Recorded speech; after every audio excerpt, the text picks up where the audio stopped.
naviguer dans une zone où il n'y a aucune carte. C'est une première. Il n'y a aucune information. C'est flou. C'est flou.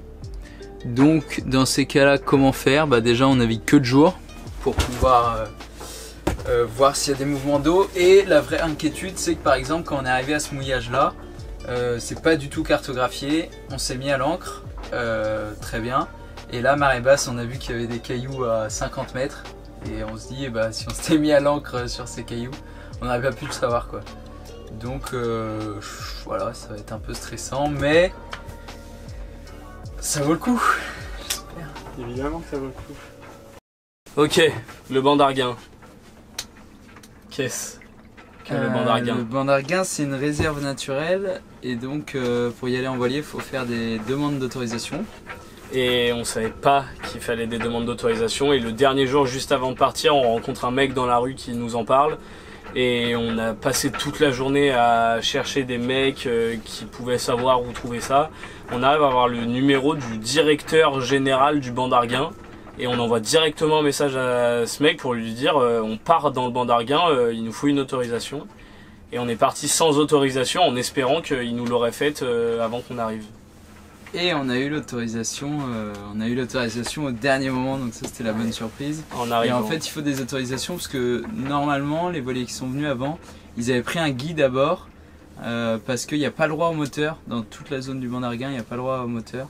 Et donc normalement il y a un guide pour vérifier qu'on n'utilise pas le moteur. C'est ça, c'est pour ça que vous voyez les pêcheurs à la voile, c'est hyper réglementé, c'est un grand parc naturel très protégé. Et c'est pour ça qu'on a pu voir tous ces oiseaux en bonne santé.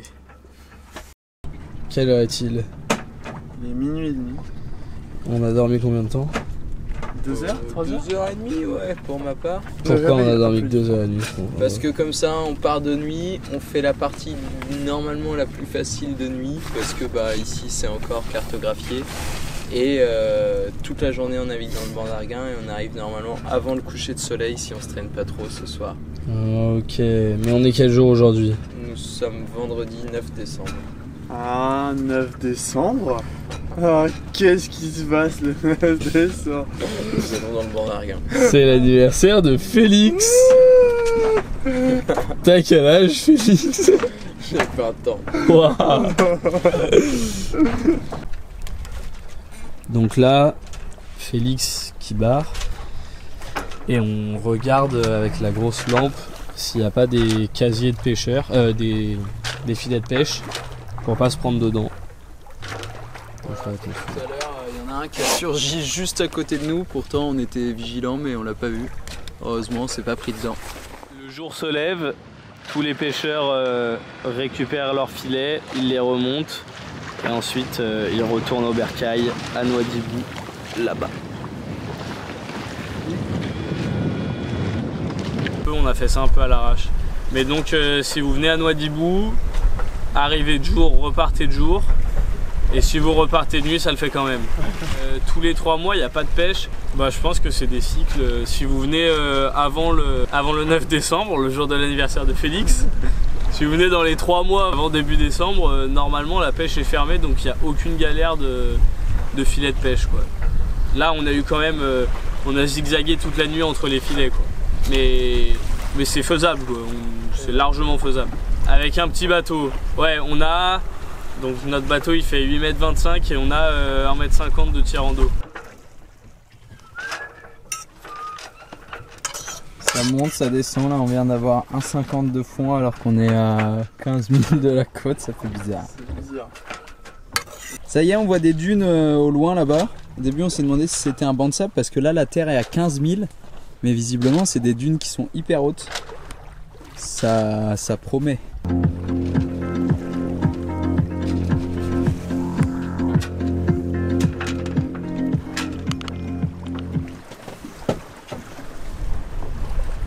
On la passe.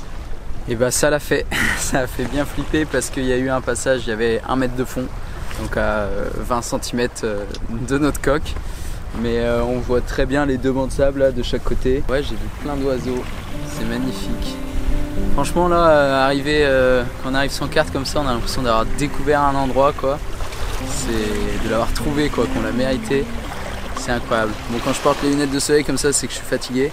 On a fait 2 nuits, on a dormi 3 heures, 3 heures grand maximum.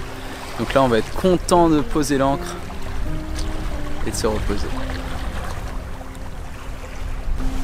On arrive à Iwik,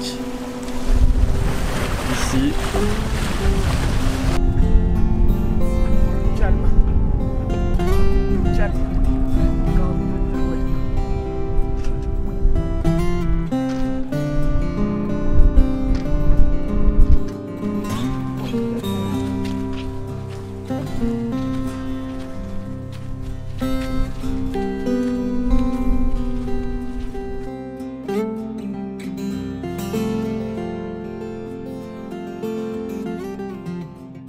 C'est hors du temps.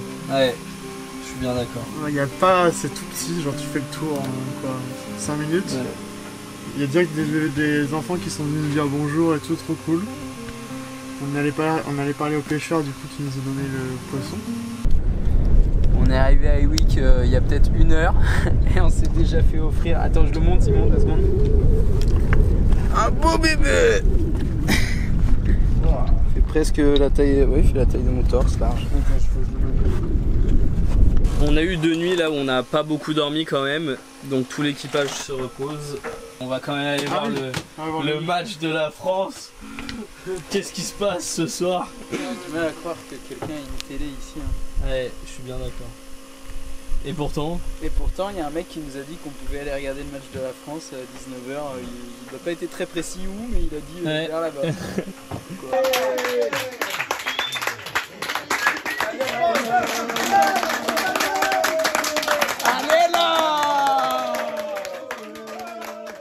Demain, vous allez partir avec nous sur le voilier. On va essayer de visiter l'île où il y a la plus grande concentration des oiseaux. Elle s'appelle Ner. Ce que les gens ne comprennent pas, c'est qu'il y a des oiseaux endémiques. Endémiques qui ne bougent pas d'ici. ok. Et même il y a des sous-espèces des oiseaux qu'on ne trouve qu'ici. Ok. Comme la sous-espèce des spatules blanches, héron palais, puis et on a des pélicans, des cormorans, des flamands qui nichent ici, des sternes. Donc c'est pas tous les oiseaux, c'est des oiseaux migratoires. Le seul pays dans ce monde qui a donné le tiers de sa côte à l'humanité tout entière, c'est la Mauritanie. Ah oui, C'est la Mauritanie. Ouais, c'est vrai. Ce parc, c'est un patrimoine mondial. Ouais. Sa protection ne concerne pas la Mauritanie seulement. Ça te concerne, ça le concerne, ça me concerne, ça concerne tout le monde. Ouais. Il y a des familles qui n'ont pas de linge. Mais la solidarité Imragan a fait vivre tout ce monde-là. Ah, ok. Parce que quand il y a un bateau qui vient de la pêche, on ne distingue même pas entre le propriétaire du bateau. Avant, maintenant ce n'est plus le cas malheureusement. Chaque famille, ça c'est un poisson pour... Maintenant, ça, c'est plus le cas? Ce n'est plus le cas. Ce n'est plus le cas. Aujourd'hui, les pêcheurs partent en mer et nous aussi. On va aller faire un tour de l'Anche toute la journée pour aller voir les oiseaux. C'est la classe. Toujours avec les gens. Vous êtes les bienvenus à bord du Boeing 747 Iwik Airlines. Décollage de l'aéroport international d'Iwik, bien sûr, destination l'aéroport international d'Arel, qu'on va le faire bientôt après 3 heures de temps de vol. Je ne peux pas dire navigation parce que c'est un Boeing 747. Donc pourquoi on se dirige vers l'île de Ner? Parce que c'est là où il y a la plus grande concentration des oiseaux au niveau du banc d'Arguin. Et c'est la seule île où c'est vraiment idéal pour observer les oiseaux parce qu'on va mettre l'ancre à 5 mètres, 6 mètres de la concentration des oiseaux.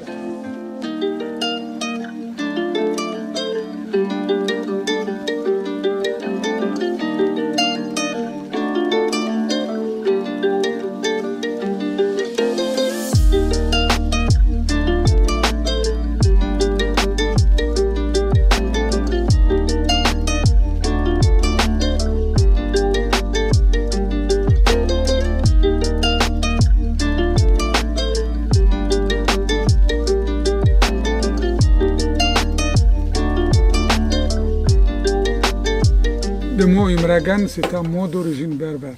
D'accord. Certains croyaient que c'est une ethnie ou c'est une tribu. Non, c'est tout simplement un métier.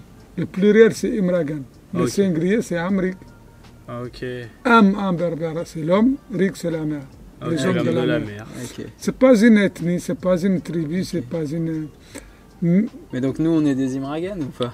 À condition Ok. de s'orienter avec les cris des oiseaux. La nuit, en pleine, si vous pouvez maîtriser la navigation en pleine nuit sans GPS, sans carte, et maîtriser la pêche avec des filets à épaules, Ok, ouais. vous devenez Imragan.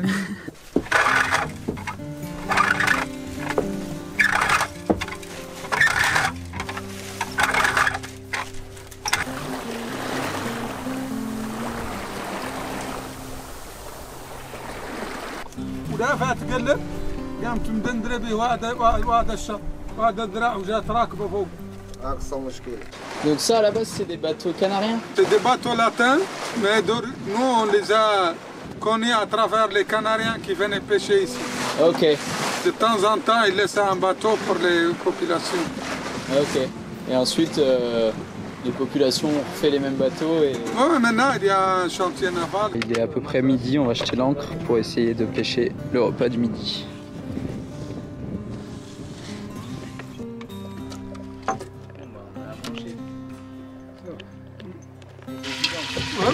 Ça y est, on a du poisson, on va pouvoir manger. C'est ça, les gens croient que c'est une ethnie, que c'est une tribu, que c'est... Non. Mais les Imragan, c'est un ensemble de gens. Il y a des Berbères là-dedans. Il y a des Négros africains là-dedans. Il y a des Arabes là-dedans. Ah, ok. Il y a même des Canariens. Ah ouais, Il y a même ok. des familles connues d'origine canarienne. Leurs bateaux s'étaient échoués ici, ils n'ont pas pu retourner aux Et îles ils Canaries. Se sont restés là et deviennent des Imragan. Et on le connaît tout. Il y a combien d'habitants à Iwik? À Iwik, disons que les dernières statistiques, il y avait 166 femmes. D'accord. Mais cette population-là, quand c'est la période de l'année scolaire,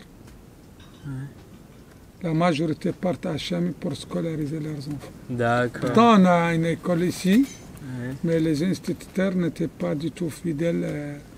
Ok. Il n'y a pas beaucoup d'instituteurs qui acceptent de vivre dans des conditions difficiles comme ça.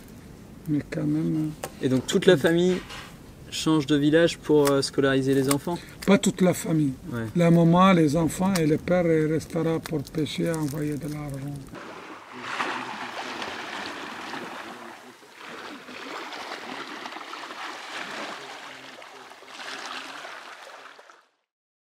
Et 7h, on bouge d'Iwik. Et ça suffit pour se retrouver sur le banc de sable.